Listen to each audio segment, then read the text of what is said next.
উঠছি পরে চেয়ারি নিয়ে পেট কিন্তু নেই কইছি 7.5 টাকা হয়েছে পেট করে নিয়ে বলেছে ওই মাছটা যদি খাইতে না দাস তাহলে তার খেয়ে দিন না কি মনে একটা বিপদে পড়ছি দাওয়াই না দিচ্ছে মনে কর 7 কেজি 8 কেজি করে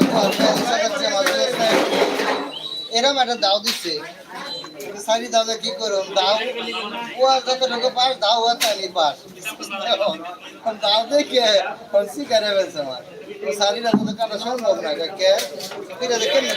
কাটবো মাছের খানি পাস নাড়া তো মাছটা তো মারি করে না গো ওর কেমনি বসে ছুড়া এটা দিয়ে যান পুরো 1000 টাকা দিছিল আমার কই ওই যে দেখো কাহিনী দাও তাই একলাই কাটছেন এত কষ্ট করছেন কষ্ট করার কি দরকার যা পারছেন কি করবো কাইটা না দিলে আমার বিলে বিয়ে বলছে না আবার উত্তরা দাবি বিপদে পড়ছিলাম তুই উত্তরা না দিলি উত্তরা এসে মাছ নিয়ে তোমার যে মাছ কাইটাতে নেবো আমি সামনে মাছ কাটা পারি না কি না